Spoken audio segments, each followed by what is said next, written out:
আমাদের চারপাশে সমস্যার শেষ নেই, তবে সমস্যার পাশাপাশি সম্ভাবনাও কিন্তু কম নয়। আমাদের বৃহৎ জনগোষ্ঠীকে যদি আমরা দক্ষ জনশক্তিতে রূপান্তরিত করতে পারি, তাহলে এই জনসংখ্যাই হবে আমাদের জনসম্পদ। আমরা নিজেদেরকে দক্ষ করে গড়ে তুলতে পারলে শুধু বাংলাদেশই নয়, বিশ্ব বাজারও আমাদের জন্য উন্মুক্ত। তথ্য প্রযুক্তির সিঁড়ি বেয়ে বিশ্ব এখন কৃত্রিম বুদ্ধিমত্তার যুগে প্রবেশ করেছে। প্রযুক্তির এই প্রতিযোগিতামূলক বিশ্বে সম্মান এবং স্বচ্ছতার সঙ্গে টিকে থাকতে হলে আমাদেরকে কোনো না কোনো একটি বিষয় বা কাজে পারদর্শী হতে হবে। দেশের কোটি কোটি শিক্ষার্থী এবং তরুণ যুবশক্তির উদ্দেশ্যে বলতে চাই, মেধায়, জ্ঞানে, বিজ্ঞানে নিজেদেরকে যোগ্য করে গড়ে তোলার জন্য যত রকমের সহযোগিতা দেওয়া যায়, সব রকমের সহযোগিতা দিতে বর্তমান সরকার প্রস্তুত।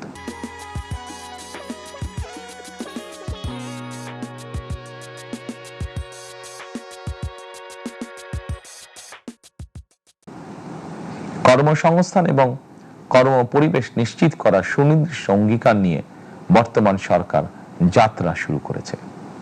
প্রিয় দেশবাসী, দীর্ঘ 18 বছর পর দেশে ফিরে গত বছর 25শে ডিসেম্বর আমি বলেছিলাম, দেশ এবং জনগণের জন্য আই হ্যাভ এ প্ল্যান। 12ই ফেব্রুয়ারি জাতীয় নির্বাচনের আগে দেশের বিভিন্ন স্থানে ঘুরে আমার প্ল্যান, পরিকল্পনা অনেক কিছু আমি আপনাদের সামনে তুলে ধরেছিলাম।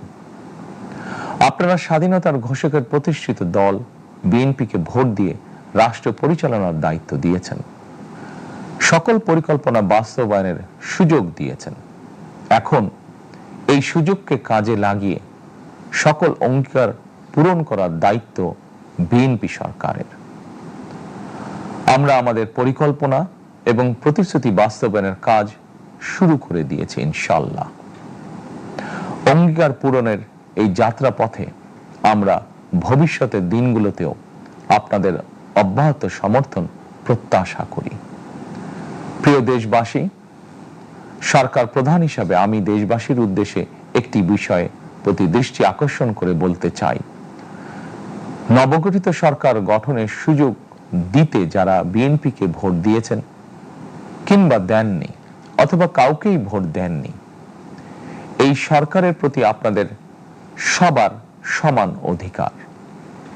বিএনপি সরকার বিশ্বাস করে দল, মত, ধর্ম, দর্শন যার যার, রাষ্ট্র সবার। এই দেশে, এই রাষ্ট্রে একজন বাংলাদেশী হিসাবে আপনার, আমার, আমাদের প্রতিটি বাংলাদেশী নাগরিকের অধিকার সমান। প্রিয় দেশবাসী, আল্লাহ আমাদের সবাইকে নিরাপদ এবং সুস্থ রাখুন। আল্লাহ আমাদের সকলকে ইতিবাচক পরিকল্পনাগুলো বাস্তবায়নের তৌফিক দিন।